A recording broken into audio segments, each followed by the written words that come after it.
President Trump, what's your message to Vladimir Putin, sir? President Trump, President Trump, do you have a message for Vladimir Putin as you meet with President Zelensky today?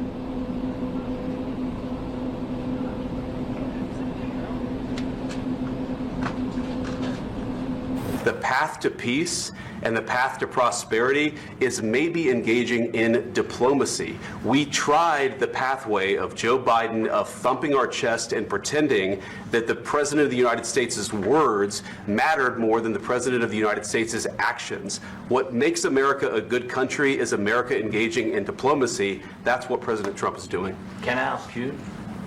Sure. Yeah? Yeah. Okay.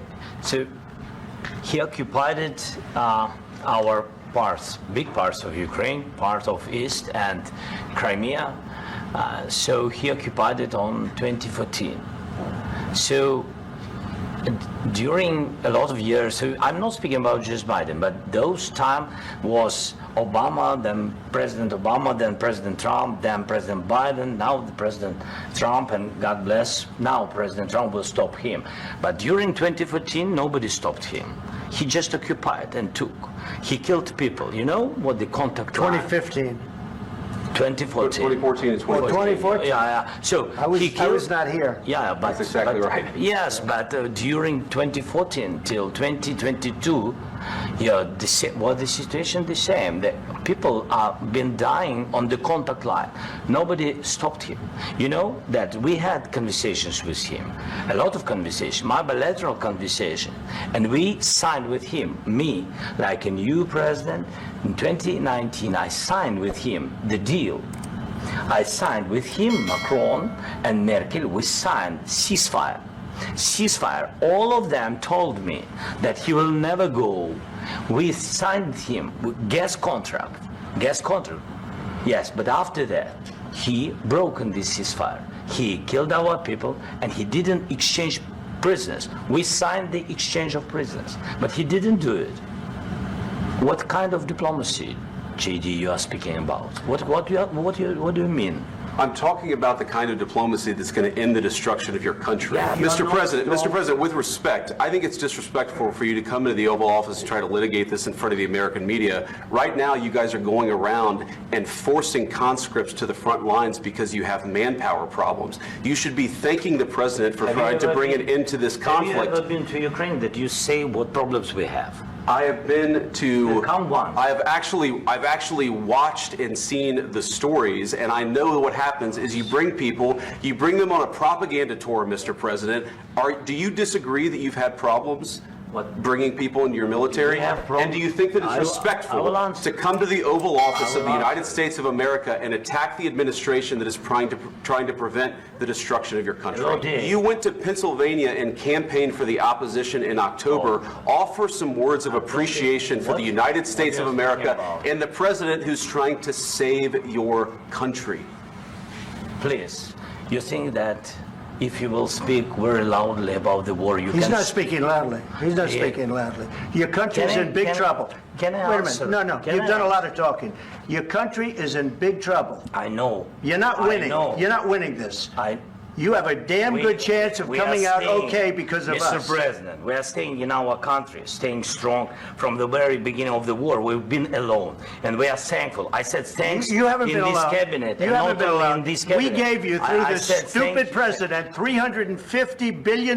You voted we gave for you your military equipment, and your men are brave, but they had to use our military. What about if you didn't have our military equipment, if you didn't have our military equipment, this war would have been over in 2 weeks. In 3 days. I heard it from Putin. In 3 days. This is something maybe new. Less. In 2 weeks. Of course, yes. It's going to be a very hard thing to do business like this, I tell you. Let's start from the beginning. Sure. First of all, during the war, everybody has problems. Even you, but you have nice ocean and don't feel now, but you will feel it in the future. God bless. You don't know that. God bless. God bless. You will not have a war. Don't tell us what we're going to feel. We're trying to solve a problem. Don't tell us what we're going to feel. I'm not telling you. Because you're in no position to dictate that. That's Remember exactly this. You're in no position to dictate what we're going to feel. We're going to feel very good. You will feel influence. We're going to feel very good and very strong. You will feel influence. You're right now not in a very good position. You've allowed yourself to be in a very bad position, and he happens to be right about it. From the very beginning of the war. You're not Mr. in a good Brown, position. You don't have the cards right now. With us, you start having not playing cards. cards. But right now, you don't. I'm very You're playing serious, cards. Mr. President. You're I'm playing very cards. serious. You're I'm gambling the with the president lives in of war. millions of people. You're gambling with World War III. What do you think You're about? gambling with What do you World think War about? III. And what you're doing is very disrespectful to the country, this country, that's with all back to you, respect to you. far more than a lot of people said Very they respect. should have. During a lot of years, so I'm not speaking about just Biden, but those time was Obama, then President Obama, then President Trump, then President Biden, now the President Trump, and God bless, now President Trump will stop him. But during 2014, nobody stopped him. He just occupied and took. He killed people. You know what the contact line? 2015. 2014. 2014 and 2015. 2014? Yeah. So I was killed, not here. Yeah, but That's exactly right. Yes, but during 2014 till 2022, the situation the same. The people have been dying on the contact line. Nobody stopped him. You know that we had conversations with him, a lot of conversations, my bilateral conversation, and we signed with him. Me, like a new president, in 2019, I signed with him the deal. I signed with him, Macron and Merkel, we signed ceasefire.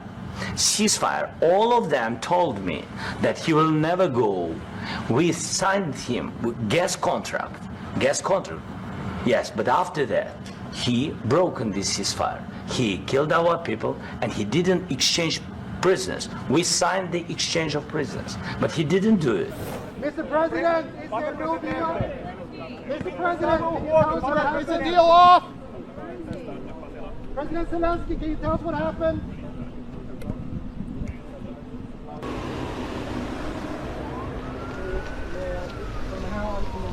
Did you sign the deal? He's on the phone.